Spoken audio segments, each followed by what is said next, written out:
expected this from the fan of France, bro. But look at this. I'm so happy about that, bro. Look. Maybe you have London, you have England. Maybe, but you have Paris also, bro. Tu veux qu'on commence l'interview? Ouais, on peut y aller. Vas-y, ouais, tu peux boire tranquille, Nico. Tu sais, moi, c'est pas Netflix, hein, ma communauté, ils sont habitués à bien Ok, on faire, est bon. Il n'y a pas de souci. Lipton Ice Tea, tu me posais la question en plus de la diète juste avant. Ouais. Et je te disais que je suis en prise de masse. C'est un bien grand mot parce que je suis pas bien lourd. Mais j'essaie de prendre du poids, un petit peu plus. Et du coup, je te disais que j'essaie de consommer pas mal de calories, pas mal de protéines et pas mal de calories. Et donc, les boissons sucrées, et de manière générale, en fait, boire ces calories, c'est toujours plus facile pour prendre du poids. Ouais, je me et rappelle inversement, quelqu'un qui veut perdre du poids, qu'il consomme la majorité de ses calories de manière solide. Donc, l'exemple simple, qui va parler à tout le monde, c'est le smoothie versus le fruit. Si je veux perdre du poids, il faut que je mange des fruits. D'accord. Si je veux prendre du poids, je peux utiliser le smoothie. Le smoothie, c'est génial pour prendre du poids parce que dans une boisson, il y a beaucoup de fruits que j'aurais pas pu avaler. Donc c'est super. Et moi, je recommande même le smoothie surprotéiné. Donc tu mets un smoothie, tu mets tes protéines dedans. Donc tu as et toutes les vitamines et tous les minéraux, tout ce qui est bien qui sont dans les fruits. Et en même temps, tu as les calories et tu as ta protéine. Et donc tu peux faire les deux. C'est ce qui n'est pas le cas de la boisson que je montre là, mais ce qui peut être intéressant. Je rigole parce que j'ai l'impression d'être devant mon écran quand je t'écoute parler sur MyProtein. C'est incroyable. C'est bien moi. Voilà. Bon, intro du podcast, Nicolas Hoth et Smart Fight. J'ai déjà fait un podcast à toi, à distance. C'était vraiment, donc je t'avais mis en avant, enfin j'ai mis ton parcours parce que tu as été combattant. Je pense que je ne vais pas tout te représenter, mais moi ce que j'ai envie de savoir, c'est Nico, comment tu as eu l'amour des sports de combat? C'est quelque chose qui m'intéresse de savoir.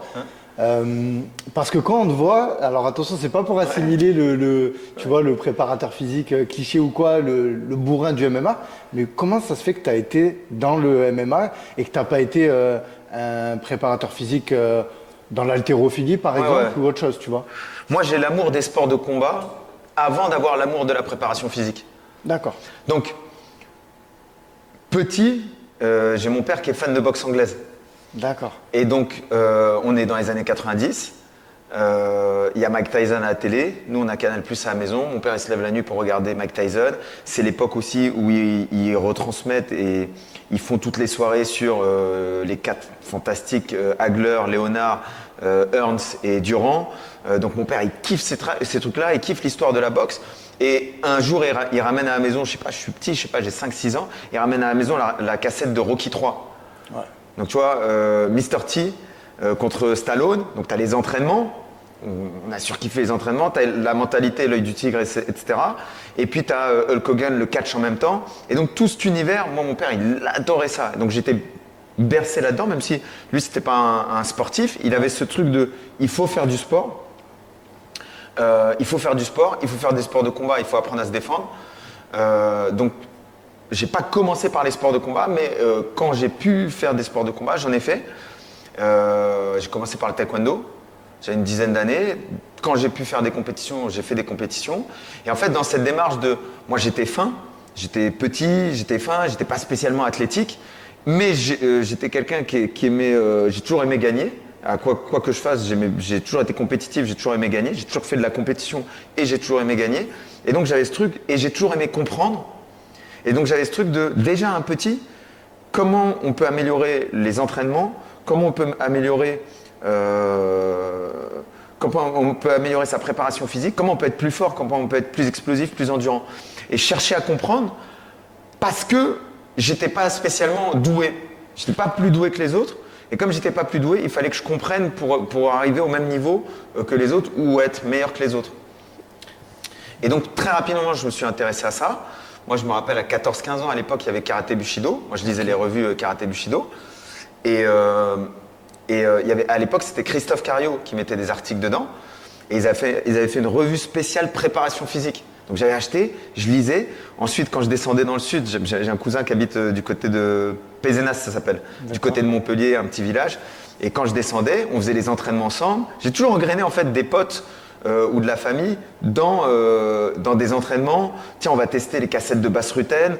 Tiens, on va tester les préparations physiques de trucs. Et j'ai toujours été dans ce truc d'essayer de comprendre et ensuite d'essayer d'appliquer.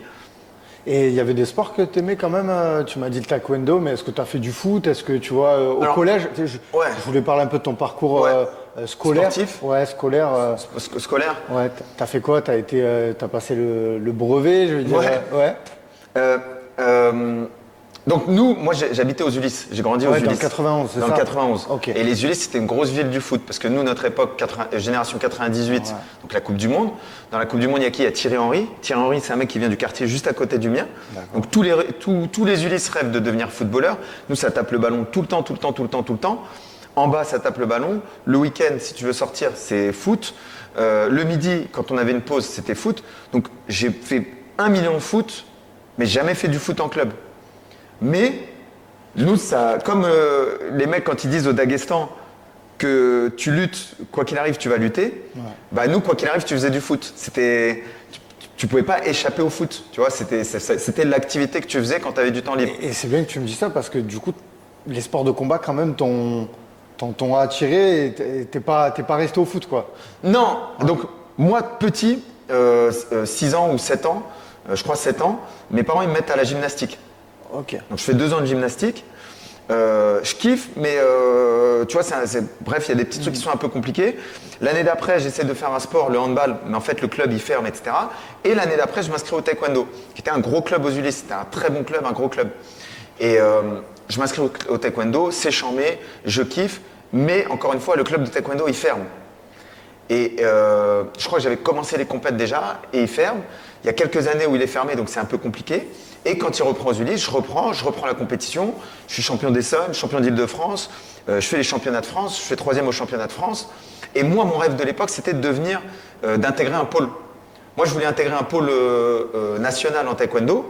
Et comme ça, moi, j'avais ce rêve, ce kiff, c'était de me dire, je vais être à l'INSEP ou il y avait un pôle, je crois, à Toulouse. Ou à Montpellier, et je me disais je vais partir là-bas et ça va être trop kiffant, ça va être comme une grande colo, on va s'entraîner tous les jours, on va performer. C'était mon rêve de gosse, tu vois. Et après niveau études, j'ai eu le brevet. Ensuite, moi j'étais pas mal dans les études, c'est toujours un truc qui a été pas trop dur pour moi. Donc après j'ai fait une filière qui était la filière scientifique, donc j'ai eu un bac S. Ce qu'on me préconisait à l'époque, on disait si t'es pas mal, va faire du commerce, tu peux avoir des bons métiers dans ce truc-là. C'était un peu. Mes parents, je vais pas dire ils méprisaient le sport, ils ont toujours apprécié le sport, mais en tant que vertu, mais pas en tant que métier. Pour eux, c'était pas un métier le sport. Donc quand je suis parti du lycée, j'ai eu mon bac, je me suis orienté vers une filière plutôt commerciale. Et en plus, c'était une branche qui me plaisait. Et j'ai appris plein de trucs qui me servent aujourd'hui dans mon métier. J'ai fait 1 an d'IUT technique de commerce. C'était super, c'était passionnant. Mais c'était une période qui était difficile dans ma vie. J'ai perdu mon père en fait l'année du bac. Genre 2 mois avant le bac, j'ai perdu mon père. Et donc l'année qui a suivi, c'était un vrai pilier, un vrai point de repère pour moi. Et l'année qui a suivi, j'ai eu du mal en fait à me concentrer sur les études. J'arrivais pas. Je sais que c'était qualitatif l'IUT dans lequel j'étais. Je sais que les enseignements, ils étaient chambés, c'était des professionnels. Et je sais que j'ai appris plein de trucs, mais j'étais en mode, je suis pas focus là-dedans, mon esprit, il n'est pas là-dedans. Et l'année, elle se termine, et de fil en aiguille, le sport, je kiffe, j'ai envie d'apprendre plus sur le sport. On me parle de STAPS, on me décourage d'aller en STAPS, on me dit, mais tu sais, STAPS, machin, bref. Je vais à la fac, je rencontre un conseiller d'orientation, et le mec me dit, écoute, moi, le meilleur conseil que je puisse te donner, c'est si t'aimes quelque chose, va dans cette chose-là. Parce que quand tu aimes quelque chose, tu vas le faire mieux que les autres. Et quand tu vas le faire mieux que les autres, tu vas briller et ça va être un métier qui va être bien pour toi. Et de là, je m'inscris en STAPS et je surkiffe mes années STAPS. Je fais mes 5 années. À un moment dans mon parcours, je dis c'est cool STAPS, c'est bien, mais si je veux valoriser le diplôme, il faut qu'à un moment je parte à l'étranger. Donc je recommence à regarder comment on peut partir à l'étranger, où on peut faire, etc. Au bout d'un moment, je vois qu'il y a une opportunité pour partir aux États-Unis. C'est le programme MICEFA. Je m'inscris dans ce programme, je suis sélectionné dans le programme, je pars aux États-Unis et je termine mon master là-bas. Et je fais 15 mois aux États-Unis où je termine le master, quoi. D'accord. Fabuleux. Je découvre. Déjà, j'apprends l'anglais, ce qui est un avantage pour moi fabuleux dans le sport parce que tu as accès à plein de trucs auxquelles tu n'as pas accès quand tu parles que français. Je constate, j'ai accès à des tonnes de professionnels.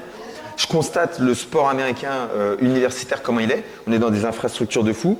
On a une mentalité qui est différente. C'est-à-dire que moi, j'ai grandi dans une banlieue française et là, je suis dans une grande université américaine où on te dit j'ai grandi dans une banlieue avec le problème de la banlieue qui est le jugement. T'as peur de l'échec parce que t'es jugé très durement par rapport à tes potentiels échecs. Et là, on est dans un truc où on te dit tout est possible. Et tous les jours, je passe devant un bâtiment de ouf. Et devant ce bâtiment, il y a marqué ce que tu fais aujourd'hui peut changer le monde. Et tous les jours, je passe devant ce truc et je dis waouh, c'est un truc de fou en fait. C'est vrai, ce qu'on fait, si on le fait bien, on peut changer le monde à notre échelle. On peut faire des trucs de malade. Et donc, je suis là-bas. Je kiffe la mentalité américaine, je kiffe le côté, c'est quoi, vraiment, si tu veux, tu peux changer le truc. Je passe 1 an et demi là-bas sans revenir en France. Et à la fin de mes études là-bas, j'ai dit ok, je vais revenir en France. Ce qui se passe là-bas, c'est chambé, mais ça n'existe pas encore en France. Là-bas, il y a le crossfit, c'est les balbutiements du crossfit. En France, on est encore sur des délires de le squat, attention, c'est dangereux, etc. Là-bas, je vois du yoga partout, ça n'existe pas en France. Je vois des bootcamps, je vois des groupes training, je vois les salles de fitness, boxe, tout ça. Tout ça, ça n'existe pas en France. T'es allé dans le futur en fait. Quoi. J'étais dans le futur. Ouais. Et je dis, wow, il y a des trucs à faire en France. T'as pensé à pas revenir en France? Ou t'as eu envie de. J'ai eu des propositions quand j'étais là-bas, d'embauche. Ouais. Et du coup, en fait, pour avoir la green card, il faut être embauché. Et après, ton employeur négocie. J'avais des propositions là-dessus, mais j'adorais là-bas. Hein, parce que j'étais dans un endroit, il faisait beau tout le temps. Il y avait énormément d'espaces verts. Les gens, ils sont gentils. Il y a tous les soirs, il se passe quelque chose. Il y a une activité, il y a une vie qui est très, très forte. Austin, c'est la ville de la musique. Donc beaucoup de musique aussi. Mais j'avais ce côté, je pense que tu peux avoir un impact beaucoup plus grand en France qu'aux États-Unis où, je me rappelle, j'allais dans des soirées, j'allais dans des trucs et je serrais la main, tu fais quoi? Ah, je suis personnel trainer. Et toi, tu fais quoi? Ah, je suis personnel trainer. Ah, moi, je suis. Et en fait, il y en avait partout. Et je me disais, c'est pas ce qui manque aux États-Unis. Les entraîneurs, les personnel trainers, les préparateurs physiques. Mais en France, par contre, il y a un vide là-dessus. Et donc, à partir de là, je me dis, ok, on va revenir en France et je vais tout faire pour amener ce savoir-là. Quand tu pars aux États-Unis, le MMA, tu fais quand la découverte de cette discipline? Ton premier souvenir, si je te dis MMA? En fait, mon premier souvenir, c'est que je suis dans le sud avec mon cousin Willow, bagarreur. Et je descends un jour dans le sud et il me dit, hey Nico, tu sais qu'ils ont fait un truc. Il y a des judokas qui ont affronté des boxeurs et c'est les judokas qui ont gagné. Voilà comment il me raconte l'histoire du premier UFC. Ouais. Je dis quoi? C'est quoi ce truc de fou? Il me dit ouais, je t'assure et tout. Bref, il y a du temps qui passe, on me reparle de l'UFC, mais tu vois, et puis je commence à voir quelques vidéos par-ci par-là, mais il n'y a rien encore. Et un jour à la salle de taekwondo, il y a un mec qui s'appelle Patrick Vallée, grand combattant français de MMA. Kamikao Fernand Lopez. Kamikao Fernand Lopez 2 fois. Et Patrick, c'était mon ami du taekwondo. Il avait 50 plus. C'était comme notre grand frère Patrick. Tu vois, la première fois que j'ai conduit une voiture, c'est Patrick sur le parking. Lui, il avait le permis. Il dit vas-y Nico, tu veux essayer? Et on essaie sur le parking de Carrefour, tu vois. Incroyable. Patrick, c'était notre grand frère. Ok. Et Patrick, il revient à la salle un jour et il dit regardez les gars, j'ai une cassette, c'est le Pride numéro 1. Et il me file cette cassette, je la mets dans le truc, ça dure 3 heures. C'est nul à chier, c'est violent et c'est nul, c'est pas beau. Je regarde le truc, je dis c'est nul comme sport. Et il se passe du temps. Puis Patrick, il nous montre quelques techniques. Patrick, il commence à combattre. Et puis un jour, il revient. Oui, j'ai un deuxième truc, machin bidule. Bref, je perds Patrick de vue. Moi, je passe du taekwondo j'obtiens ma ceinture noire de taekwondo. Je passe à la boxe française. Parce que je voulais faire un truc plus complet. Je passe à la boxe française, je fais quelques compètes de boxe française et tout. Et je prends le RER. Et il y a un mec qui rentre dans le RER et c'est Patrick Vallée. Et je dis, oh putain Patrick, comment ça va et tout? Il me dit, ouais, ça va super bien. J'ai ouvert mon club de MMA à la Île et Rose. À l'occasion, passe nous voir. Là, on est en 2000. Là, on est en 2000. 15 2013, 2008. Genre 2010, 2009. Wow. 2009-2010, quelque chose comme ça. Et du coup, tu le croises, il te dit. Je le croise, il me dit ça. Et je dis, écoute, pour l'instant, j'ai pas le permis. Je vais avoir le permis genre quelques mois après. Dès que j'ai le permis, je passe. Et j'ai le permis, je passe là-bas. Pas du tout dans l'optique de je vais faire des combats de MMA, mais dans l'optique, il faut que je comprenne ce que c'est, il faut que je découvre et tout. Et nous, on se faisait des petites bagarres de MMA avec mes potes, Ouais. tu vois. Mais en vrai, on allait dans des parcs, on mettait des petits gants et puis on essayait de faire des trucs, tu vois, mais on était nuls. Oh, mais aller au sol, ça, c'est pas quelque chose qui. On allait au sol, parce ça- on avait la cassette de Basse-Ruitaine, donc on essayait de regarder Ouais. ce qu'ils faisaient, mais en fait, on savait pas, tu vois. Incroyable. Et donc, je passe dans le club de Patrick. Et À l'époque, ça s'appelait comment ce club?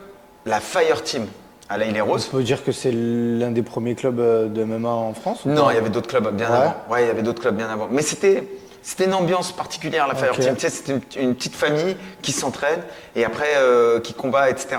Ok. Et donc moi, je m'entraîne, mais pas en mode compétitif. Et puis un jour, on me dit, ouais, t'es pas mal, ce serait bien que tu fasses des compètes. On me dit, il y a le championnat d'Île-de-France. Je dis, ok, je fais le championnat d'Île-de-France, je gagne.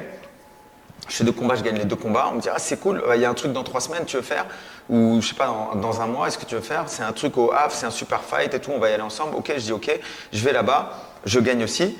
Et là, on est l'année où moi, je partais aux États-Unis. D'accord. Et donc, je fais 3 combats de pancrace cette année-là. Ouais, voilà, j'allais dire, c'est du pancrace. C'est du du coup. pancrace. Toi, t'avais un gros, du coup, bagage en pied-point, en fait. Même pas. Bah, le fait de- J'avais les jambes, Ouais, ok. j'avais une boxe anglaise toute pourrie, Ok. mais j'avais des bonnes jambes. Et de Patrick Vallée, j'ai été m'entraîner à Vivacité.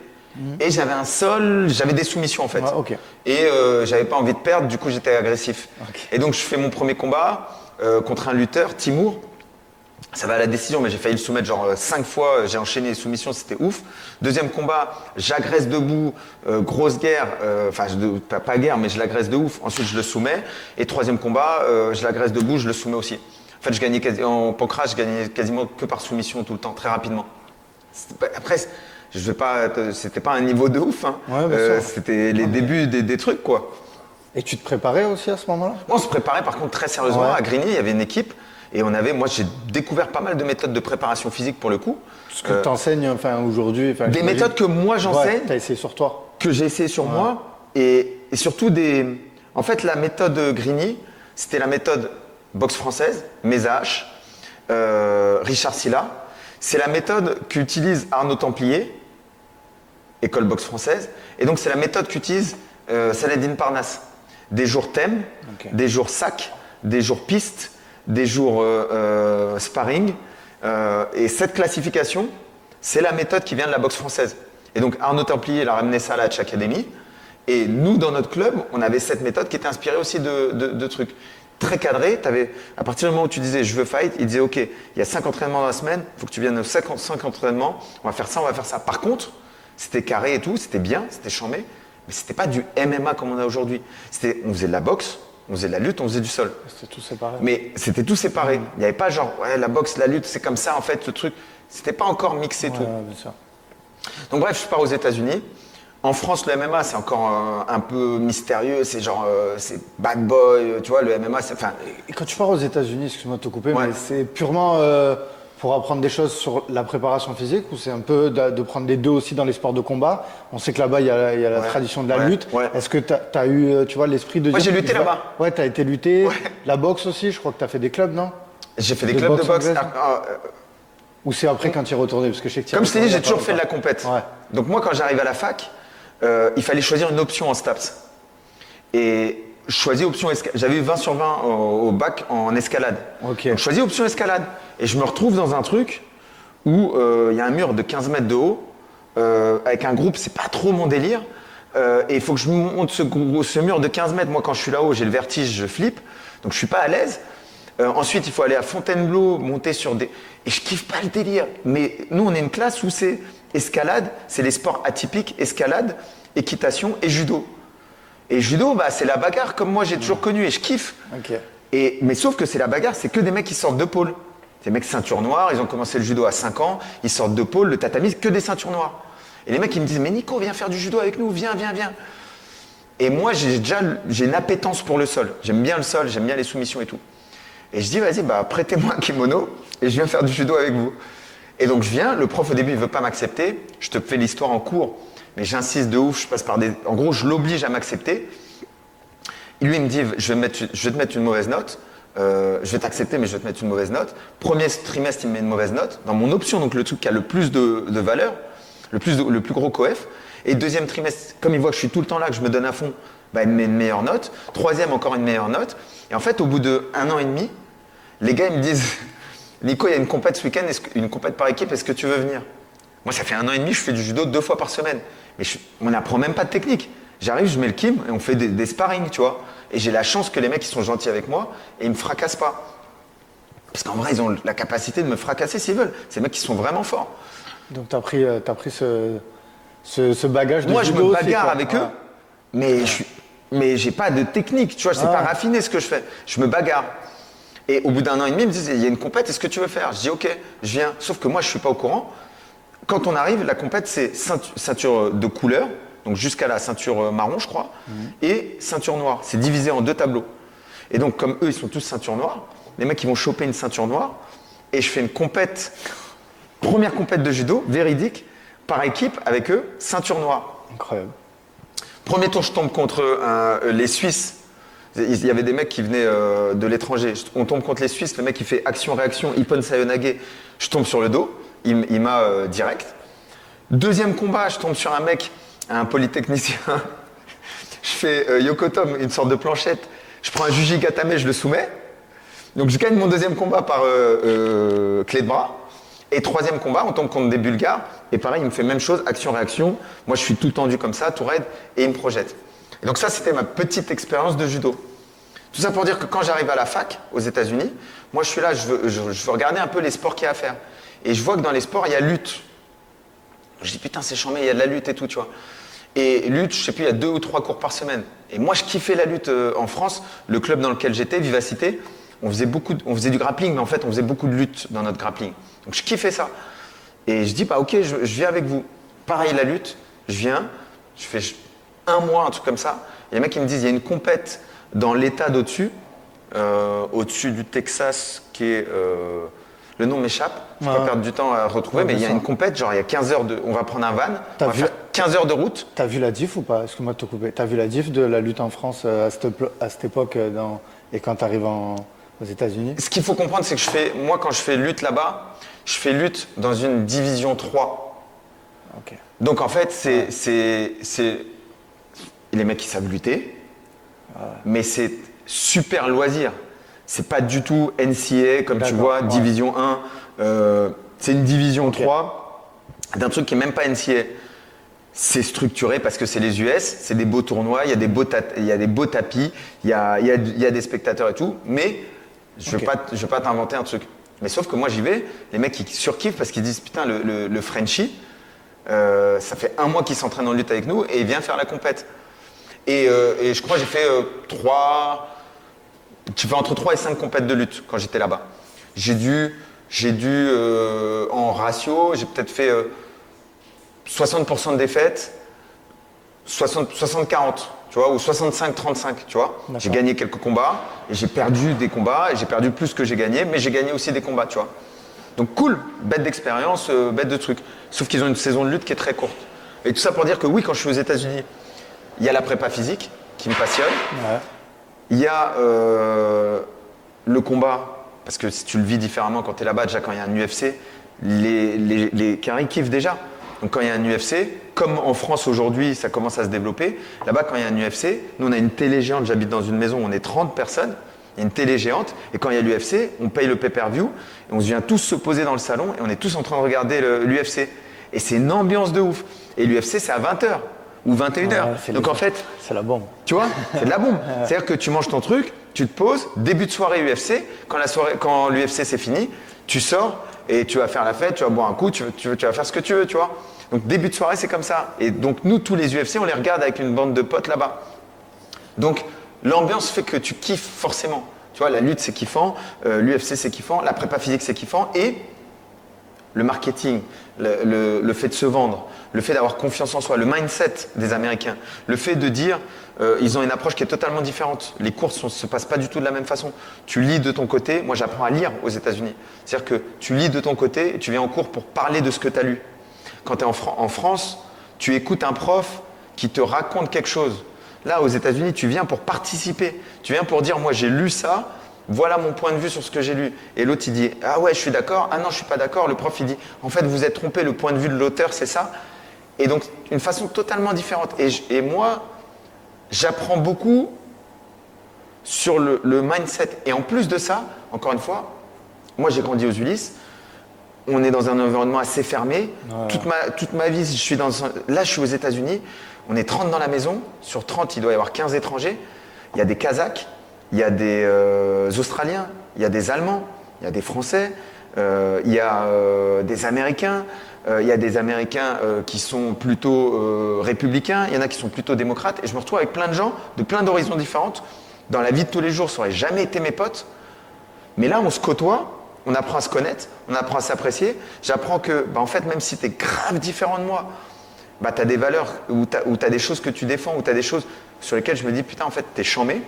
Et humainement parlant, l'histoire, l'aventure, elle est ouf. Incroyable. Ouais. Et du coup, tu reviens en France à la suite de ça? Je reviens en France à la suite de ça. Quand je reviens en France, c'est dur, il fait froid. Ouais. Ouais, j'imagine que le changement d'ambiance. C'est dur, quoi. Je reviens aux Ulysses. Ouais. Je reviens aux Ulysses, il fait froid, j'ai pas d'oseille, j'ai pas de voiture. C'est la famille clairement qui t'a fait revenir, j'imagine. Je reviens pour ma mère, parce que moi, tu me dis, en fait, ma mère est tout seule, donc je reviens pour elle. Et puis je reviens pour la France. Moi, j'aime la France. Ouais.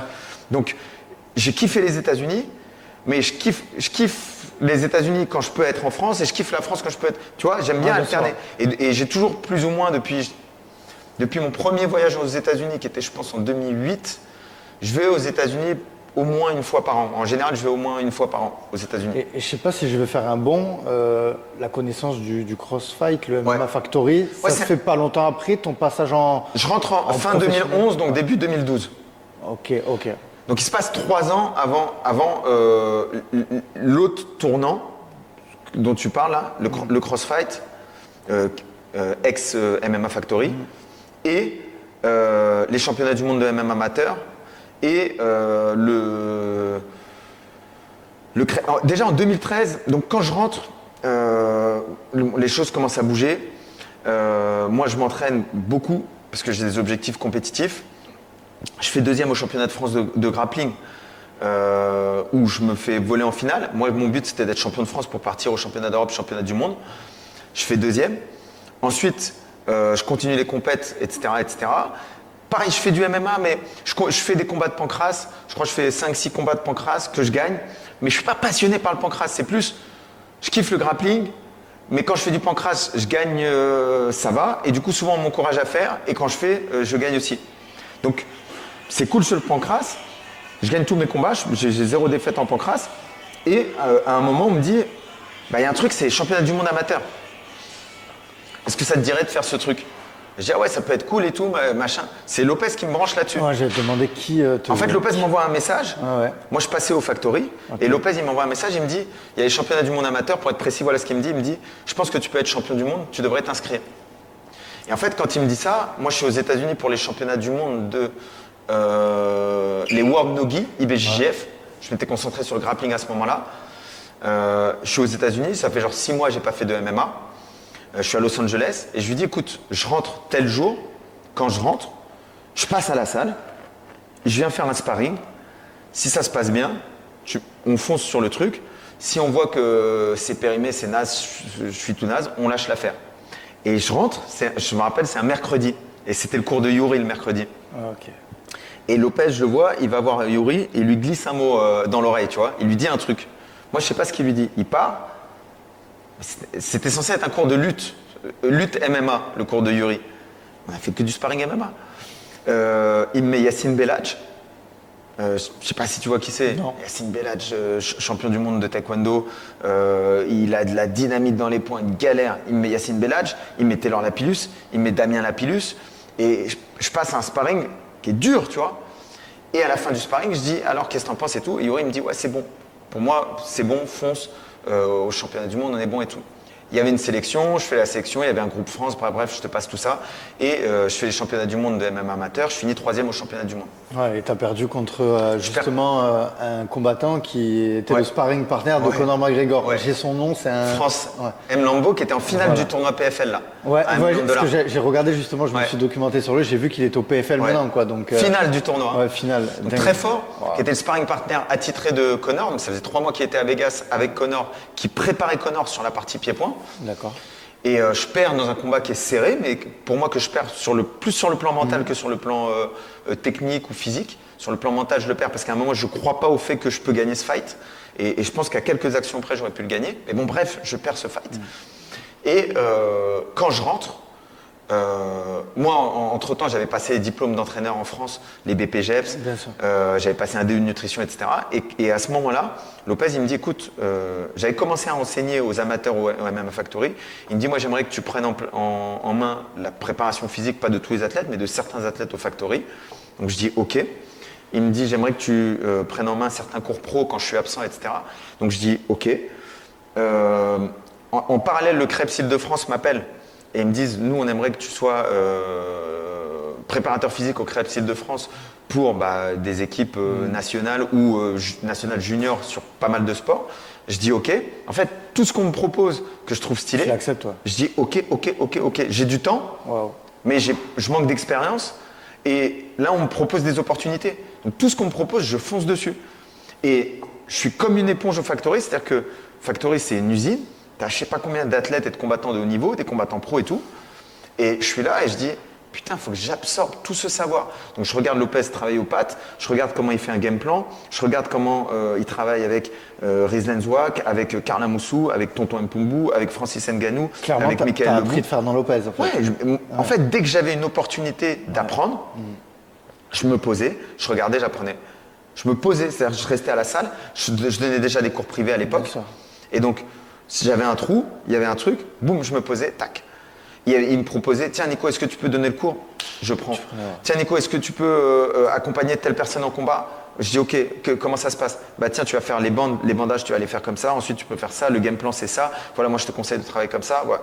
Et donc à partir de ce moment-là, je commence à déjà coacher, accompagner au Cage Warrior, accompagner au Bama, accompagner dans toutes les organisations anglaises de l'époque parce qu'on combat beaucoup en Angleterre, accompagner en Finlande, en Suède. On l'a pas dit, mais tu as combattu au Bama et tu as combattu au Cage Warrior. Ouais, on en a juste, pas parlé. Désolé, je reviens vite fait là-dessus, mais je voulais juste dire ça dans la vidéo, que tu as fait ces orgas aussi. J'ai fait ces orgas, c'est quand même pour l'époque, c'est un truc de. Ouais, de c'était fou, les grosses orgas européennes de l'époque, c'était voilà. Bama Cage Warrior. J'ai eu la chance de combattre dans les deux parce qu'il y avait ce côté championnat du monde, prospect, etc. Je prends une dure défaite au Obama et au Cage Warrior, je fais une belle victoire, surtout avec le recul. Short notice, une semaine, à 70 kilos. Pour donner une idée, pour les gens qui ne savent pas, à l'heure actuelle, donc quasiment 10 ans après la fin de ma carrière, disons 7 ans après ma fin de ma carrière de combattant, je suis à 75 kilos.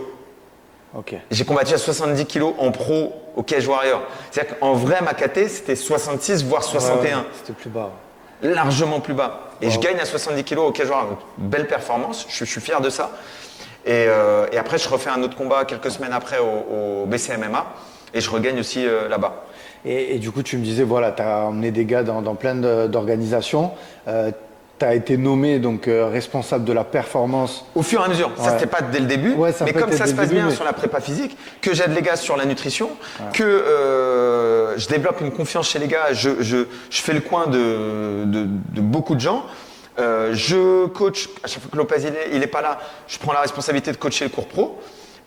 Et bah du coup, ce qui se passe, c'est que progressivement, j'occupe une place qui est de plus en plus importante et à un moment on met un nom sur cette place qui est directeur de la performance au sein du MMA Factory. C'est-à-dire qu'on a tout un tas de gens au Factory, on a des préparateurs physiques, on a des préparateurs mentaux, on a des kinés, on a des entraîneurs.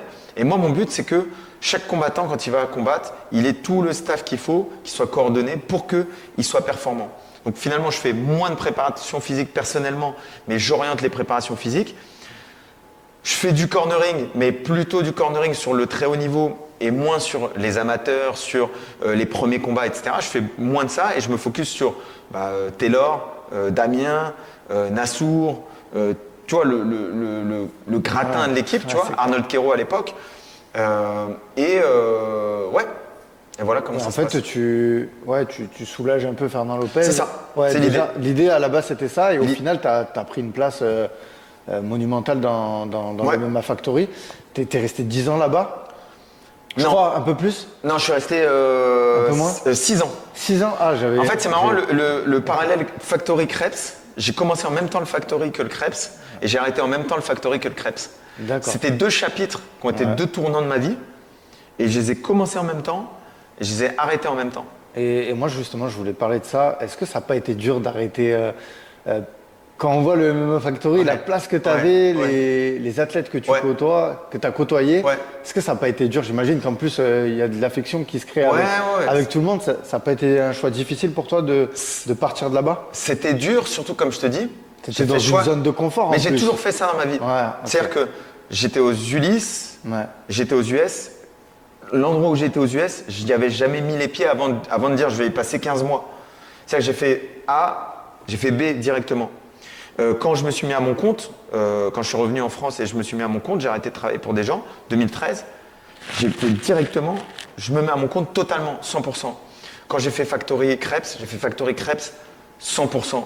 Et quand j'ai arrêté les deux 100%. Et du coup, j'avais le crêpes, c'est une grosse occupation. Parce que j'étais au crêpes, j'étais préparateur physique et puis j'étais aussi formateur pour les BPGEPS. J'avais le Factory, grosse occupation, avec tous les athlètes et tous les appels. Oui, Nico, j'ai ça, machin. Et d'un seul coup, ton téléphone, il sonne plus. Bah oui, parce que c'est plus toi qui t'occupes du gars pour son combat, c'est plus toi qui t'occupes de ça, c'est plus toi qui s'occupe de la prépa de là. Donc tu passes de. En plus, c'était l'été. Je crois que j'ai arrêté le Factory en mai et j'ai arrêté le crêpes en juin. Et d'un seul coup, je me rappelle d'un jour, j'étais posé sur la terrasse de chez moi, il fait beau et je suis dehors comme ça. Je suis là et je suis en train de comater. Je dis, mais en fait, le téléphone, il sonne pas. Et je sais que je vais avoir un moment de vide comme ça. Mais en même temps, je sais que ce moment de vide, il va être rapidement rempli et que je dois faire les bons choix pour qu'il soit rempli de la façon dont je veux qu'il soit rempli. Parce que quand je quitte le Factory et le crêpes, j'ai plein d'appels. Tiens Nico, équipe de France de boxe anglaise. Tiens Nico, est-ce que tu pourrais t'occuper de la prépa physique de telle grosse équipe de MMA? Tiens, est-ce que tu pourrais enseigner là-bas? Est-ce que tu pourrais faire ça? J'ai plein d'appels. J'imagine qu'à ce moment-là, toi, tu n'as plus envie forcément de rester. J'ai plus envie. Quelque part et enseigner que dans cet endroit est un peu un électron libre, tu vois. Il y a deux choses. Il y a ça et il y a le Covid. Et moi, le Covid, je suis quelqu'un de très indépendant. Et le fait que l'État puisse nous dire à un moment, tu ne sors pas de chez toi. Ça a été dur. Et moi, je sortais beaucoup pendant le Covid. C'est-à-dire que moi, je suis toujours sorti parce que j'avais toujours des autorisations pour sortir. Il y a beaucoup de gens, je pense, qui t'ont découvert du grand public. Pendant le Covid. Moi, pendant le Covid, tu m'as aidé. Tu nous as donné des défis à lire des livres et tout. Là. Ça a été génial ce que tu as fait. En fait, le Covid, ce qui se passe, c'est que moi, je suis à fond à l'heure depuis plusieurs années où j'ai entassé les responsabilités et j'ai des semaines, je travaille 7 jours sur 7, tout le temps, 7 jours sur 7. Et quand je pars en vacances, tellement je travaille, que je suis en train de penser à mon travail et je me dis, les jours de vacances, c'est des jours manqués de mon travail. Et je suis dans ce truc-là, les yeux dans le guidon. Et à un moment, il y a le Covid, et en fait, pendant une semaine, je suis là et il se passe rien, quoi. J'ai plus rien à faire. Et donc la première semaine, je kiffe. La deuxième semaine, je commence à m'ennuyer, quoi. Je dis, mais il se passe rien, qu'est-ce qu'on fait? Il se passe rien et je fais rien de mes journées. Et donc je commence le programme transformation, je commence à travailler en ligne. Et puis rapidement aussi, il y a ces trucs, c'est interdiction, vous avez le droit de sortir, vous n'avez pas le droit de sortir, vous avez le droit de manger au resto, non, vous n'avez pas le droit, il faut une autorisation. Qui fait l'autorisation? C'est toi-même qui fais l'autorisation pour pouvoir sortir dehors. Et puis moi en plus, comme je voyage, je vais en Angleterre, je vais aux UAE, je vais aux Émirats, je vais à Abu Dhabi, je vais en Pologne, et je vais à La Réunion. Et je vais dans ces endroits, toutes les règles elles sont différentes. Il y a un endroit, le Covid, c'est dans la bouche que tu testes, l'autre c'est dans le nez, l'autre c'est au début du nez, l'autre c'est au fond du nez, l'autre c'est 2 cotons-tiges. Et là, tu as le droit de faire ça. Là. Je dis, c'est bizarre tout ça. C'est clair. Et en fait, moi, je dis, je peux pas vivre dans un endroit où il y a quelqu'un qui décide pour moi, comme mon père quand j'étais jeune, qui me dit, tu peux sortir, tu peux pas sortir, tu peux faire ça, tu peux pas faire ça. J'accepte pas la situation. Et en même temps, pour la première fois depuis des années, j'ai beaucoup de temps libre. Et je dis à ma femme, écoute, viens, on profite de ce temps libre, on prend 3 mois, ma femme elle kiffe les États-Unis, je dis, on va aux États-Unis. Moi, je vais faire un truc que j'ai envie de faire depuis longtemps, je vais visiter la dose de gym, de MMA, de JJB, de pied-point, de prépa physique. On va aller voir tout ça. Je filme tout ça, ça va intéresser tout le monde. Et en même temps, nous, on passe 3 mois à l'étranger et on fait une tonne de routes, on découvre une tonne de trucs, on voyage et on vit différemment, tu vois, pendant 3 mois. Et on vit dans un endroit où il n'y a pas le Covid en ce moment. Il y a le Covid dans le monde entier, mais sauf que les États-Unis, au même moment où en France, tu n'as pas le droit de sortir de chez toi, aux États-Unis, on est dans un stade de 70 000 personnes et on est en train de faire la fête. Il n'y a pas de test, il n'y a pas de machin. Tout le monde est là, tout le monde est libre et tout le monde est cool. Et les gens ne sont pas plus malades qu'en France. Et je suis dans ce délire. Et je dis, putain, c'est chambé. Ma femme me dit, ok, vas-y, go. Et donc, je profite de ce laps de temps pour partir aux États-Unis. Pour souffler, commencer à travailler au Mamoudi Gym, mais sans engagement dans un premier temps. Et puis pour partir aux États-Unis. Et quand je suis aux États-Unis, je crois, 2 dernières semaines des États-Unis, il y a Lionel Bressefin qui m'appelle et qui me dit, ouais, Nico, parce qu'on n'a pas parlé de la fonction d'entraîneur de l'équipe de France depuis tout à l'heure. Ouais. J'ai commencé en 2019. On viendra dessus si tu veux. Ben, avec grand plaisir. C'est un point important. C'est cool. Ouais. C'est un truc super cool. Est-ce que le fait d'avoir fait justement les champions du monde amateurs, Ouais. c'est quelque chose que justement, quand on te l'a proposé ce poste, à ce moment-là, tu as dit let's go. Les championnats du monde, c'est une des meilleures expériences que tu puisses faire. Parce que c'est une expérience d'équipe. Parce que c'est pas que toi qui gagne ou qui perd. Quand tu fais un combat, tu accompagnes un mec, il fait un combat, le combat il est fini, c'est fini. Là, c'est une semaine de combat. C'est une semaine en équipe. Il y a plusieurs qui combattent. Il faut gagner, il faut aller plus loin. C'est une aventure de fou. C'est une aventure de fou. Et donc, moi, j'avais kiffé déjà l'aventure. Et puis, en 2019, on m'appelle, Ghislain Brix m'appelle, et il me dit, Nico, on a besoin d'un entraîneur en plus. On a Aldric Cassata, on a Yuri Begeneri, et on aimerait un mec en plus, et on a pensé à toi. Est-ce que tu pourrais venir pour l'équipe de France de MMA amateur? Et je dis oui. Je découvre Aldric en vrai. On s'était vu une fois au Cage Warrior en 2016, 2015, 2016. Je ne sais plus lequel des deux. Je le redécouvre. Je dis putain, ce mec est trop fort, passionné de ouf, super gentil. Il a le poste de head coach, mais il m'accueille dans l'équipe comme si moi aussi je suis head coach. Il me laisse une place de fou. Il a un respect. Tu vois, en fait, on est avec Yuri, Aldric et moi. On est sur un plan horizontal dans lequel chacun laisse de la place à l'autre. Et on communique, on échange, on a des visions qui sont grave similaires. Et je kiffe son travail. Et je me dis, putain, c'est chambé. Je kiffe l'aventure. Ça se passe au Bahreïn à l'époque. Ouais. Ça, c'est 2019. Et comme je te dis, ensuite je pars aux États-Unis, tout ça, 2021. Quand je reviens des États-Unis, Lionel Bressefin, le MMA est légalisé en France. Lionel Bressefin m'appelle et me dit, j'aurais besoin d'un entraîneur pour l'équipe de France. J'ai pensé à toi. Est-ce que tu serais chaud? Je dis, quand est-ce que ont lieu les championnats du monde? Il me dit, bah, ça a lieu telle date. Je rentrais des États-Unis le vendredi.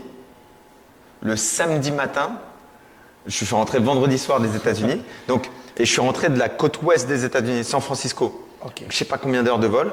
Je suis rentré le vendredi soir. Le samedi matin, j'étais à Charles de Gaulle pour prendre l'avion pour Abu Dhabi, où il y avait le championnat du monde de MMA amateur. Et donc, le moment où je remets les pieds en France, on m'appelle et on me dit, tu es entraîneur de l'équipe de France officielle, légalisé, et tu vas partir avec Johnny Frachet et Lionel Bressefin.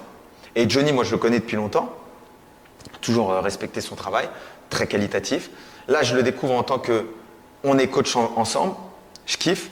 Lionel, je le connais depuis longtemps, mais on n'a jamais travaillé ensemble.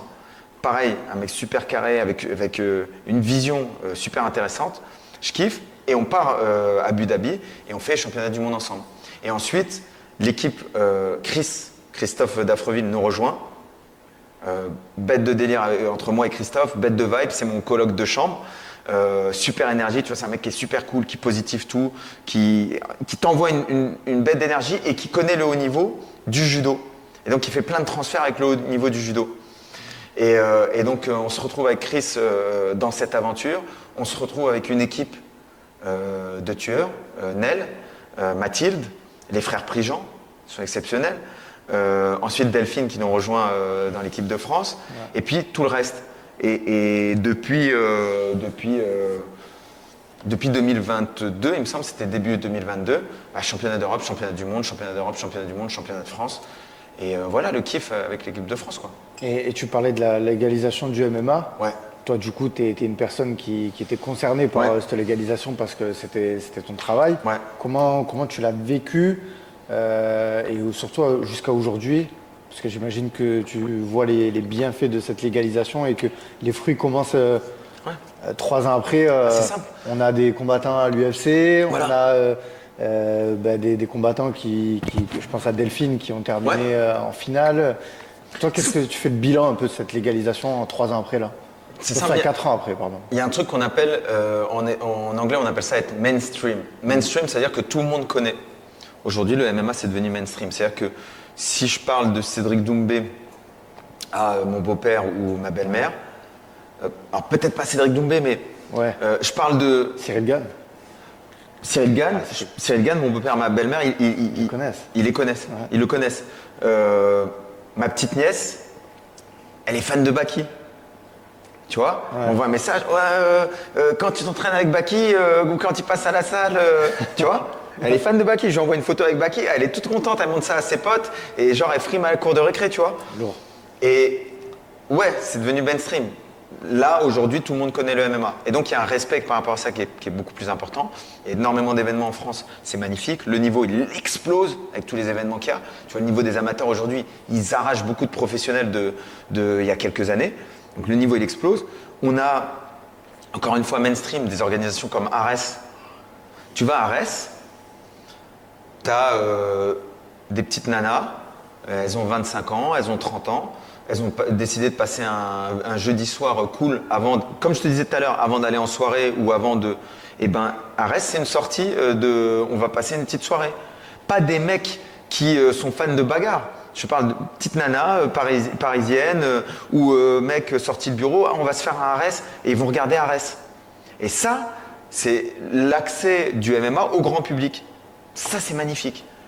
Donc ouais, ça change parce qu'il y a une médiatisation qui est différente, ça change parce qu'il y a un niveau qui est en train d'exploser, ça change parce qu'il y a des revenus financiers qui sont en train de changer, ça change parce qu'il y a des retombées sur les sports parallèles, la lutte, les clubs de lutte ils sont blindés maintenant, le JJB, les clubs de JJB ils sont blindés, la boxe anglaise, la boxe thaï, tu vois, ça découle. Et donc ouais, c'est beau, c'est magnifique. Et tout à l'heure, tu as évoqué le club Mamoudi Gym. Ouais. Le club que j'ai envie de dire a précédé le MMA Factory. Je crois que c'était un club de Muay Thai. Ouais. Toi, tu es arrivé un peu mettre le MMA là-dedans.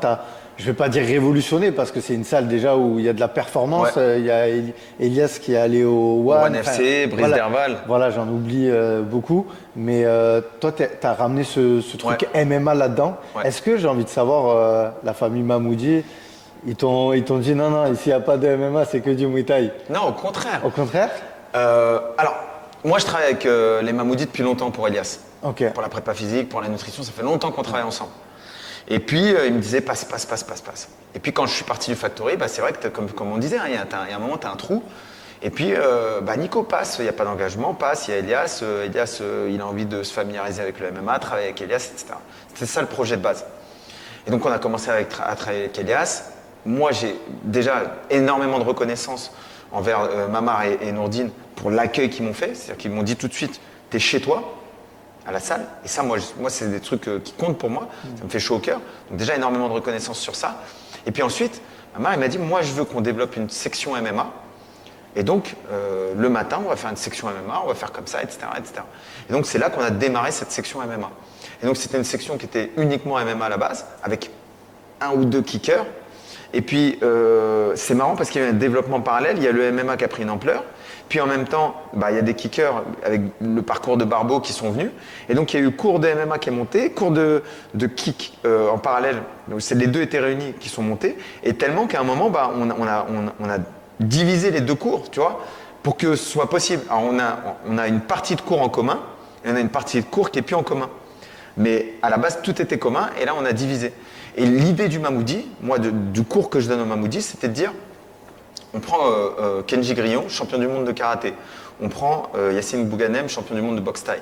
On prend Elias, champion du monde de boxe thaï. On prend Alexis Barbosa, champion du monde de boxe française. On prend Charline Van Snick, championne du monde de judo. Il faut que moi, je sois capable de donner un cours dans lequel chacun de ces protagonistes retrouve la performance qu'il vient chercher. Je peux le faire que s'il y a très peu d'individus et si les individus qui sont là sont déjà à très haut niveau, très autonomes et qui comprennent très vite.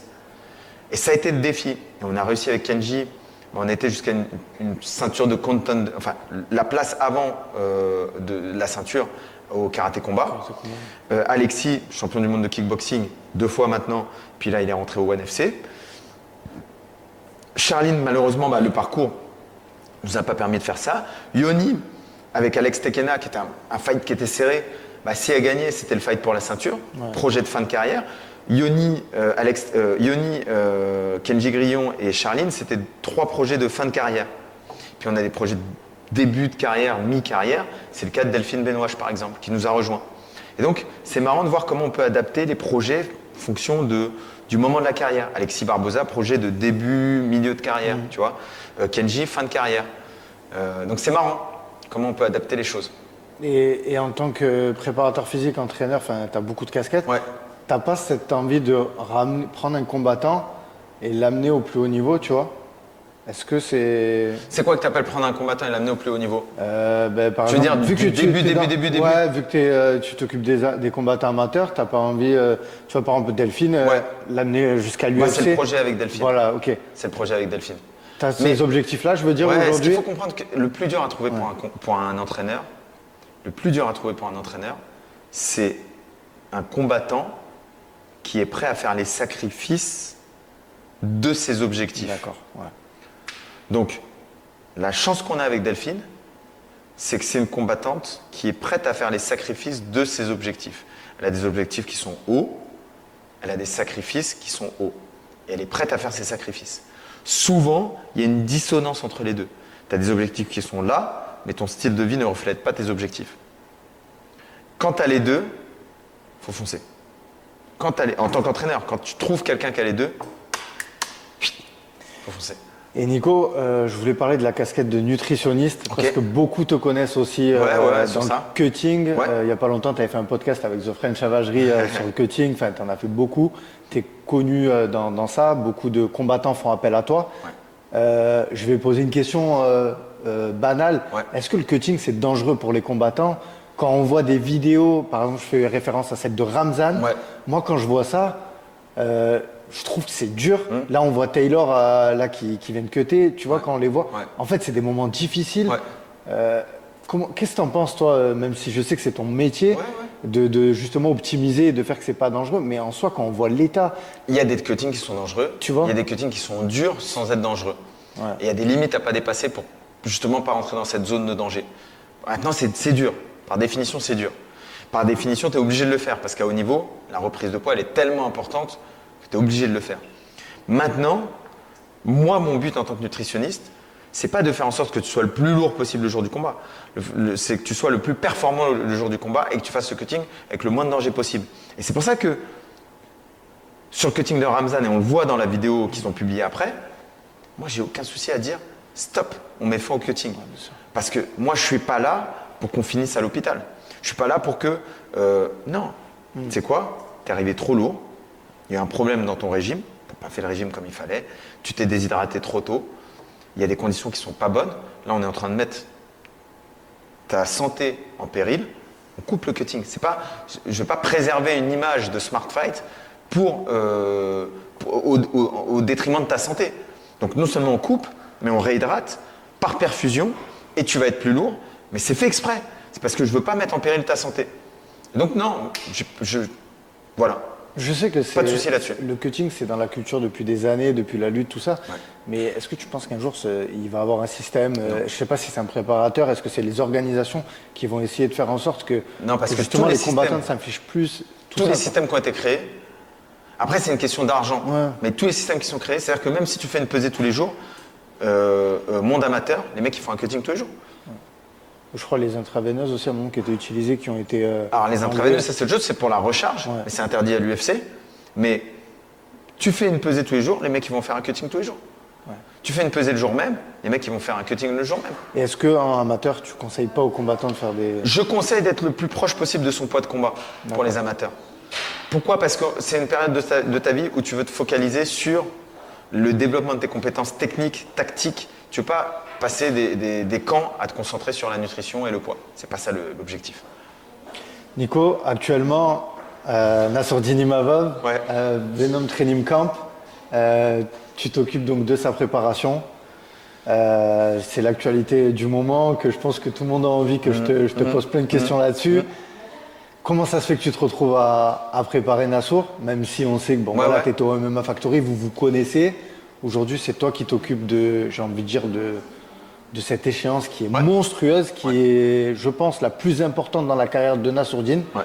Une pression, est-ce que tu as une pression par rapport à ça parce que tu le prends à ce moment-là où en fait c'est une marche qui est... Bon, bien sûr, il y a la ceinture encore derrière, il y a d'autres objectifs, le top 10, tout ça. Mais tu vois ce que je veux dire? J'ai pas envie de parler d'échec parce que pour l'instant, le combat n'est pas fait. Mais est-ce que là, pareil, c'est encore une prise de risque? C'est encore let's go, tu fonces? Tu vois? Alors, deux choses. Premièrement, l'aspect pourquoi Nassour. Nassour, on travaillait ensemble, on a commencé à travailler ensemble avec la nutrition. Ensuite, on a travaillé ensemble sur la prépa physique. Et ensuite, à son approche de l'UFC, je fais partie des mecs qui ont beaucoup travaillé sur sa préparation pour son premier combat UFC et son deuxième combat UFC. Donc on avait un lien fort, et puis on a toujours eu un lien fort dans le sport, mais aussi en dehors du sport. C'est-à-dire qu'on s'est vu en dehors du sport, etc., etc.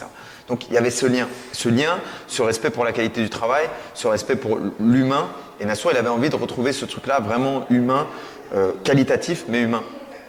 Très important pour lui. Donc il m'a contacté pour que je sois le head coach, effectivement, pour que j'organise tout ça. Et on kiffe quoi, on kiffe travailler ensemble, on kiffe l'endroit où on travaille, c'est-à-dire que le Venom Training Camp c'est fabuleux. Les gens avec qui on travaille, Rodrigo Alamos sur le Muay Thai, on a travaillé avec l'équipe de lutte de Melun pour travailler sur la lutte, Thomas Loubersan, Ahmed Salamov, les frères Boifia pour la boxe anglaise, on a Reda Hamzaoui qui vient nous aider pour le JJB. Jorik, Mathieu Leto Duclos. Jorik, c'est Mathieu, dingue quand même tous ces noms. Nicolas Filipponi Michael Lebous, pour les clés de talons. Michael n'est pas venu. Il n'est pas venu, ouais. Mais c'était en prévision qu'il vienne. On a Samaké, sur le papa de Samaké, sur la boxe anglaise. Donc voilà, on a François Maubert pour les massages et la récupération. Donc on a une très belle équipe de gens de confiance. Moi, globalement, je travaille toujours avec les mêmes personnes. Thomas Loubersan, Maxime François, des gens en qui j'ai confiance. Donc ils sont toujours là. François Maubert, j'ai confiance en lui. Donc quand j'ai besoin de faire appel à quelqu'un, je fais appel à lui. Rodrigo Alamos, c'est un tueur. Donc voilà, c'est des gens avec qui j'ai confiance. Donc je travaille avec eux, tout simplement. Et Nassour, il a confiance en eux aussi. Et donc ça se passe bien. Donc ça, c'est top. Maintenant, sur la question de la pression, je dois t'avouer, honnêtement, j'ai pas une grande pression. J'ai pas une grande pression, pas parce que l'événement n'est pas important, mais parce qu'au quotidien, je continue à faire ce que je fais tous les jours. Donc je le fais avec un enjeu qui est plus important, c'est-à-dire que si ça se passe pas bien, je sais que les retombées seront plus difficiles. Mais au quotidien, sur la tâche que j'effectue, j'effectue ce que je fais avec Delphine au quotidien. C'est-à-dire que Delphine, toute la passion que je mets dans son entraînement et dans sa préparation, toute la passion, toute l'énergie que j'ai mis pour ces championnats du monde, finit deuxième, elle se fait voler, elle aurait dû faire première. 4 combats en 4 jours, 17 combats en 1 an. Elle fait 17 combats en 1 an, Delphine. 10 combats de MMA, 7 combats de boxe anglaise. Je mets la même passion, le même engouement, la même force dans Nassour. Et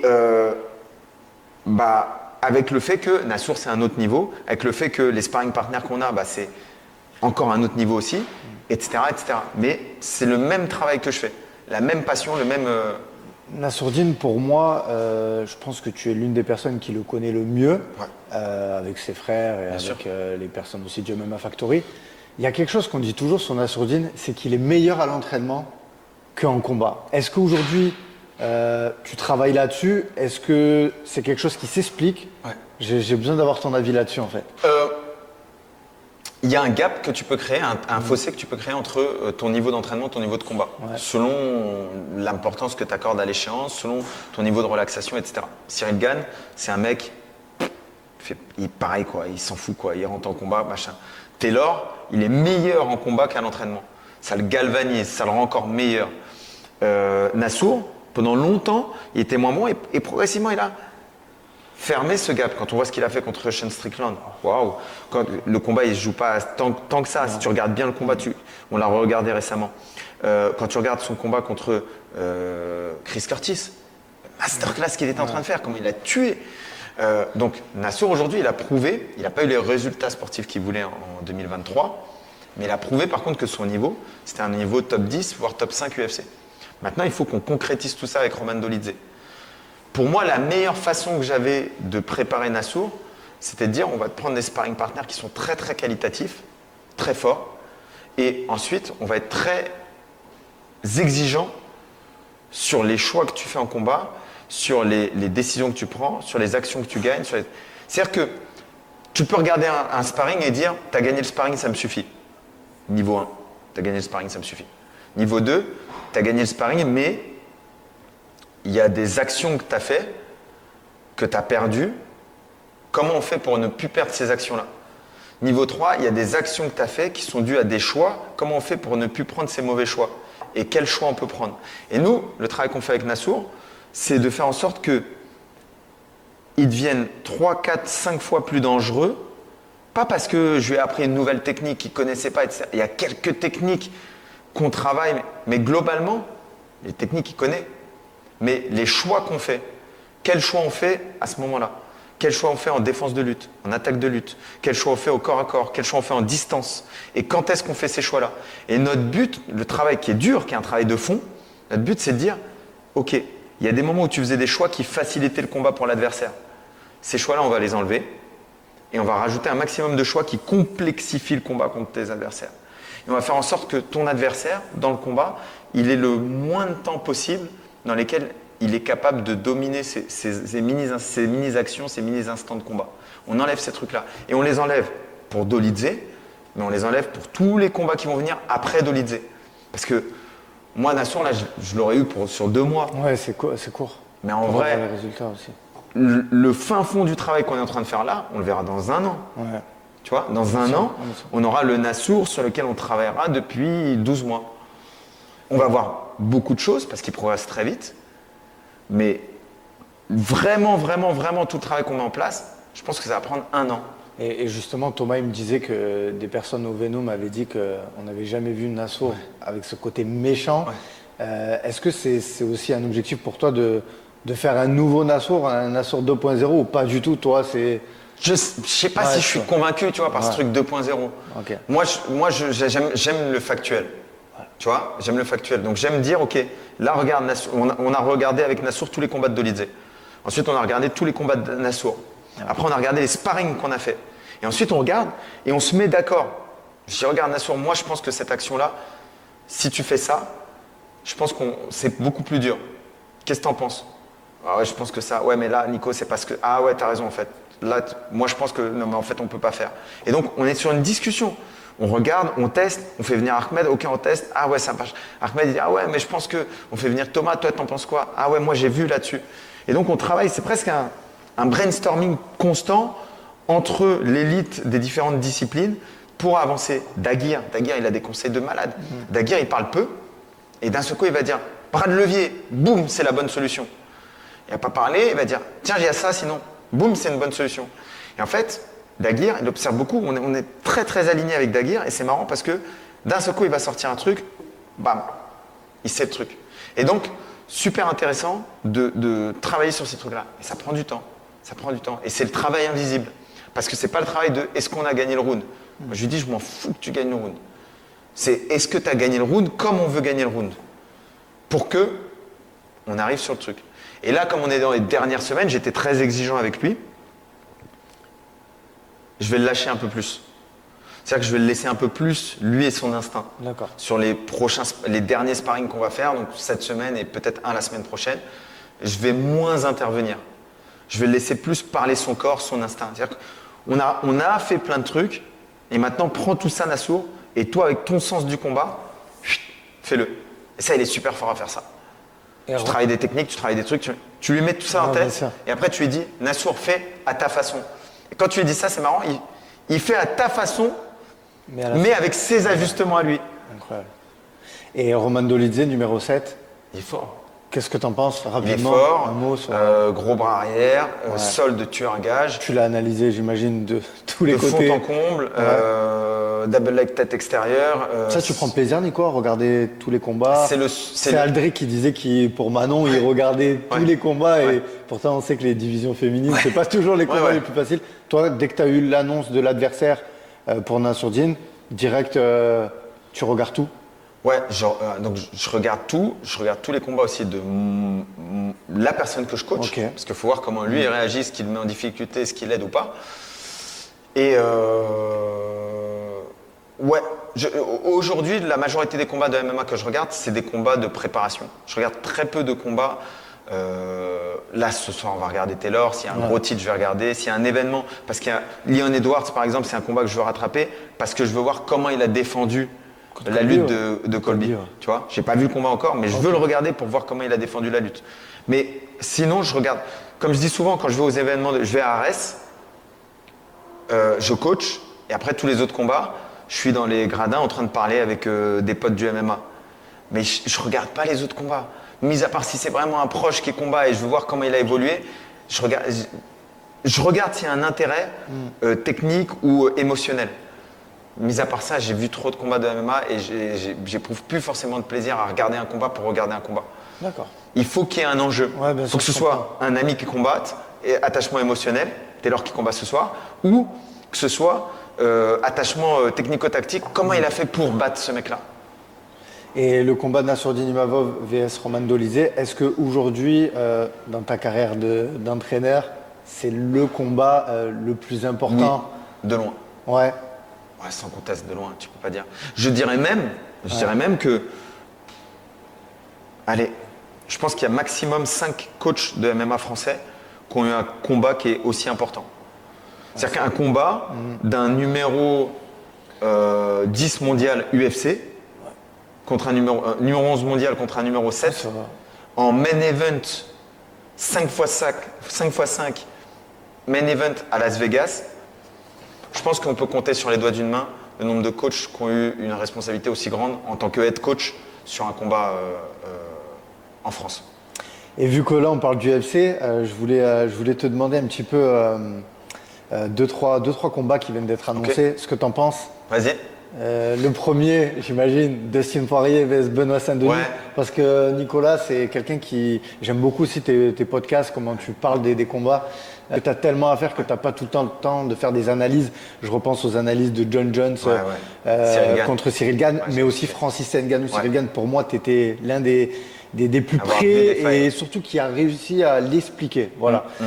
Benoît Saint-Denis, du coup, contre Dustin Poirier, gaucher contre gaucher, Gaucher contre gaucher. les calf kicks, l'American Top Team contre l'école de Daniel Warin. Déjà, l'annonce de ce combat, toi, qu'est-ce que tu en as pensé, Nico? Alors gaucher contre gaucher, calf kick, c'est compliqué. Ok. Il y a le middle, bien évidemment, grosse arme de Benoît. Il y a l'anglaise de Dustin, qui fait peur.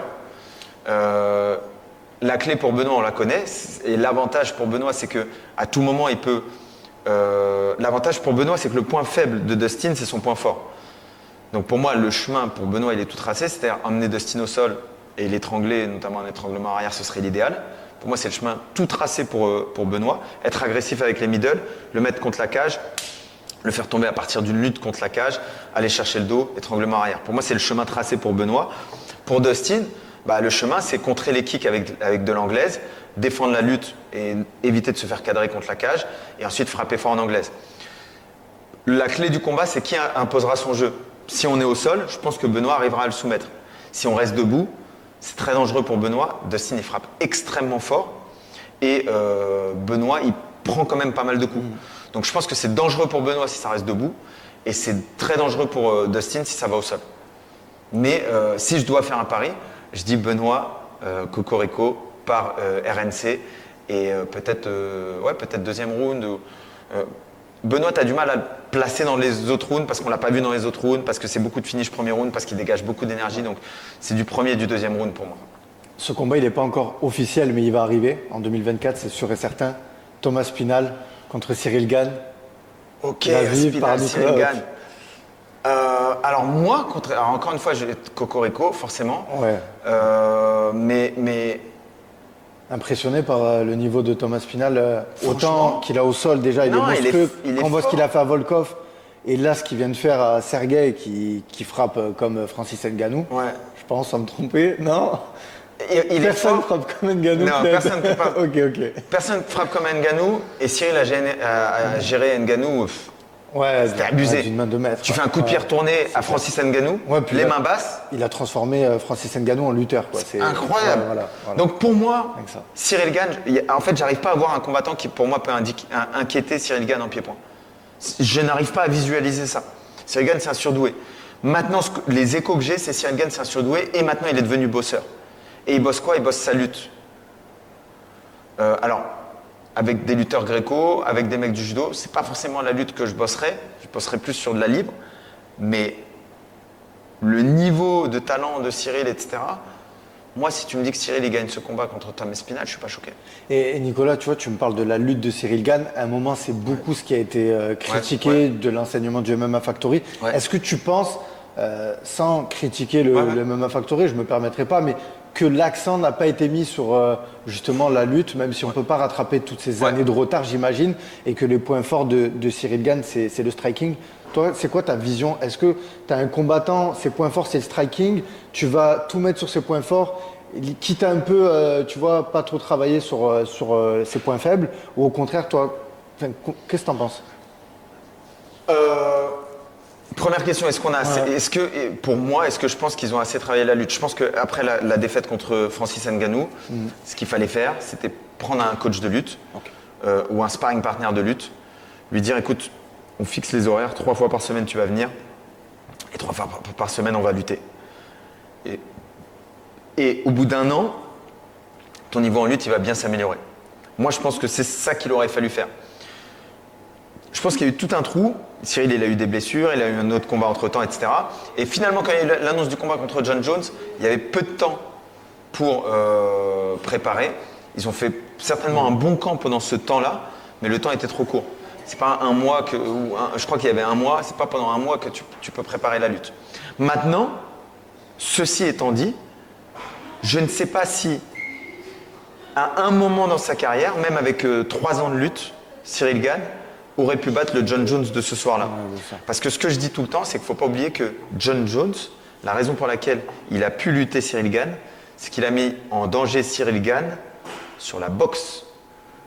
Il a fait l'anti-style du in and out en restant sur place et en le contrant, contrant chacune de ses opportunités. Et quand Cyril il dit « Ouais, on m'avait dit de ne pas envoyer le bras arrière, mais je l'ai envoyé », tu as envoyé le bras arrière parce que tu n'avais plus d'autres solutions. Parce que tu as envoyé le bras avant, tu as envoyé le chassé de la jambe avant. Tout ça, ça ne marchait pas. Et à un moment, tu as dit « Ah, j'ai plus d'autres solutions, il faut que j'envoie le bras arrière. » Donc, John Jones t'a forcé à envoyer le bras arrière. C'est pas toi qui as voulu, il t'a forcé. Et donc, je ne sais pas s'il y a un moment de sa carrière où il aurait pu battre John Jones quoi qu'il arrive. Donc, est-ce qu'ils auraient pu plus travailler la lutte? Certainement que oui. Est-ce que pour autant, ils auraient pu battre John Jones? Je ne sais pas. Francis Ngannou, on sait que tu l'as côtoyé quand il arrive au MMA Factory. Aujourd'hui, quand tu vois Francis Ngannou, je sais que tu as beaucoup dit qu'il avait dit toutes ces choses-là, il les a faites. Qu'est-ce que tu en penses là? J'ai une anecdote pour toi. Quand on fait ce tour des États-Unis avec ma femme, on passe à Vegas et j'envoie un message à Francis. Je lui dis je suis à Vegas. Et il me dit bah venez on bouffe ensemble et on bouffe ensemble. Donc on va bouffer avec Francis. Francis est en pleine tourmente en France, c'est-à-dire que c'est le moment où il y a le conflit avec Fernand, etc. Il est à 2 mois de son combat contre Cyril. Et il nous dit c'est notre dernier week-end avant que je commence le camp d'entraînement pour Cyril Gane. Et on est posé dans ce resto et Francis, il décrit ce qui va se passer. C'est-à-dire, il dit 1, je ne vais pas re-signer le contrat avec l'UFC. 2, je vais battre Cyril Gane. Ça sert à rien que je réponde aux médias parce que quand j'aurai battu Cyril Gane, tout le monde va arrêter de parler. Donc il dit, je ne vais pas perdre mon temps et mon énergie. Demain, je commence mon camp. Et quand j'aurai battu Cyril Gane, plus personne ne va parler. 3, je vais faire un combat en boxe anglaise. Et je veux affronter Tyson Fury. Il nous dit tout ça. Et moi, comme à chaque fois qu'il m'a dit des trucs comme ça, je me dis c'est un fou. Et 2 ans plus tard, il a fait tout ça. Et Francis, sa plus grande force, c'est de croire dans toutes les choses dans lesquelles personne d'autre ne croit. Incroyable. Et là, face à Joshua, j'imagine déjà le combat face à Tyson Fury, tu l'avais vu en direct. Ouais. Tu te lèves quand il y a ce genre de combat. Ouais, je me lève. T'as été impressionné qu'il a réussi à le mettre au sol, quoi. Ouais, tu peux pas ne pas être impressionné, quoi. C'était un vol pour toi? Je sais pas si c'est un vol. Ouais. Je sais pas. Tu vois, le combat, il est serré. Ouais, bien sûr. On a envie de le donner à Francis. Moi, j'ai envie de dire que la victoire, elle est pour Francis. Non. Mais je peux pas dire c'est un vol. Tu vois, quand je dis c'est un vol, c'est vraiment que je me dis, bon, là, il n'y a pas de chance qu'on... Delphine, au final des championnats du monde, c'est un vol. Il n'y a pas de chance que je le donne à l'autre. Là, est-ce que... Bon, c'est un combat qui est serré quand même. Bon, en Mais tout pour cas, moi, il était pour Francis. À voir contre Joshua aussi, ça va être, ça va être Joshua, quelque ça va chose. être top. Ça va être quelque chose. Ça va être ça. Franchement, Ça va être super sympa. Tu me parlais de Delphine. Ouais. C'est une combattante que justement t'entraînes tout ça. Ouais. Est-ce qu'il y a d'autres noms de combattants à suivre si tu avais pour 2024 des combattants à suivre justement sur le parcours amateur? Je pense à Ouais, Paul ouais. Dena, à Vidal, Hugo Ouais, ils Vidal. sont forts, c'est des tueurs. Voilà. Toute l'équipe de France amateur, Même c'est Belgique aussi, c'est solide. Hein. Ouais. Moi, je parlais des Français. Ouais, Les oui, non, Belges, mais bien sûr, top. bien sûr. On est comme ça avec les Belges. Ouais, je sais. Mais je parlais de Wally Tandy, tueur à gage. Je parlais de Baffonet, tueur, un charisme de fou. Jason Owen, Paul Dena, Hugo Vidal, les frères Prigent, Mathilde. Non, franchement, les amateurs, moi je surkiffe. Je les surkiffe. Souil, encore une fois. Samba, la pépite. Aussi discret que gentil, que tueur à gage. Ouais, ces mecs-là, ils vont faire des grandes carrières. Ces mecs-là, moi, je serais fier dans plusieurs années de les voir dans les plus grandes organisations et de dire il y a un moment dans ma carrière où j'ai eu la chance d'être dans leur coin, il y a un moment dans ma carrière où ils m'ont regardé comme un grand frère et qu'ils sont venus me demander conseil, et qu'on a échangé et qu'ils étaient à l'écoute. Ouais, je vais regarder leur parcours avec beaucoup de fierté et beaucoup de plaisir. Ouais. Là, on est à Marseille. Ouais. Donc 2 jours de stage. Bon, Ouais. déjà, je suis content de te voir dans ma ville. Ouais. Thomas Loubersan, Thomas Maxime Loubersan. François. Ouais. Tu peux nous parler un peu de La relation qu'on a. Ouais, la relation, depuis combien d'années et comment tu les considères et j'imagine que c'est un plaisir d'être là et de partager ce stage. Thomas, ça fait des années, je crois que c'est 2016 qu'on a commencé à travailler ensemble. Moi, j'ai toujours méga accroché avec son approche, des principes, des bases, des concepts, du poids, de la distance, tu vois. Donc, c'est un truc que j'utilise de manière universelle, ces concepts, dans tout ce que je fais, dans la boxe anglaise, dans le pied-point, Donc, Thomas, voilà. Nico, désolé, les aléas du direct, petit bug. Donc du coup, Thomas Loubersan, tu me disais. Thomas Loubersan, respect pour la carrière, respect pour la pédagogie. J'adore la pédagogie. C'est un mec qui me fascine par sa capacité à se renouveler. Tu vois, c'est un mec qui il y a 2 ans, il n'était pas sur les réseaux sociaux. Là, il est partout.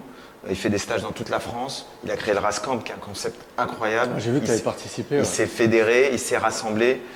Ouais, il a une énergie de ouf et c'est toujours dans la bienveillance. Donc moi j'aime beaucoup les gens comme ça. Donc effectivement, Thomas, dès qu'on peut travailler ensemble, c'est cool. On le fait. Et puis Maxime François, la compétence, la gentillesse, l'expérience. Quand tu vois l'expérience qu'il a de la lutte de haut niveau mondial et l'humilité en même temps. Et donc ouais, que ce soit Thomas ou que ce soit Max, dès que je peux travailler avec eux, je travaille avec eux quoi, parce que c'est l'élite quoi. Dans leur domaine, c'est l'élite. Et Nico, est-ce que tu as des objectifs à long terme? Des objectifs de dans le sport quoi, sportivement, c'est quoi tes objectifs à long terme? Est-ce que tu aimes te projeter, tu vois, est-ce que ouais, tu as un livre, est-ce que tu écris tes objectifs? Ouais, j'adore me projeter.